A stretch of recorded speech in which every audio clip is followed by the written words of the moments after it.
Je m'appelle Cécile Giquel, je suis chargée de mission patrimoine naturel au Parc naturel marin d'Iroise. Alors, le Parc naturel marin d'Iroise, c'est ce qu'on appelle une aire marine protégée. Donc, c'est une zone dans laquelle on a identifié des enjeux en termes de conservation des habitats et des espèces, et sur lesquels on travaille avec les usagers, donc les acteurs locaux qui sont usagers du milieu marin, à la protection de l'environnement. On effectue notamment des suivis, on cherche à améliorer la connaissance sur les espèces et sur les habitats sur la zone, et également à concilier les activités dans un objectif de développement durable.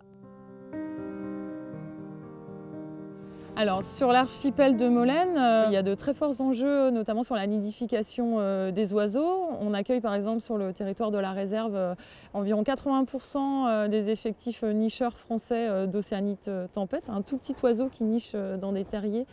Et donc dans ce cadre-là, on effectue donc du suivi de la nidification, on fait aussi du bagage dans les colonies. On suit également la nidification d'autres espèces, notamment de limicoles, donc ça peut être le grand gravelot, les huîtriers épis, etc.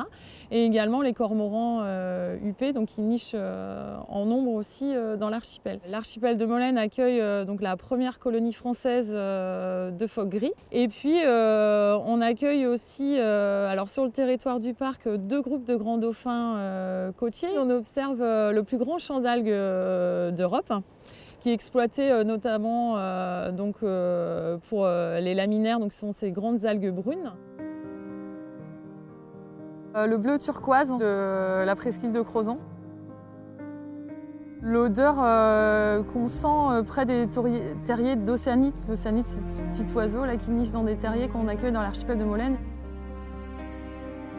La main dans le sable. Les chants des grands dauphins, en fait, les clics et les sifflements qu'ils émettent. Et la Laurentia, c'est une toute petite algue qu'on trouve sur les estrans et qui a un goût très particulier et très surprenant.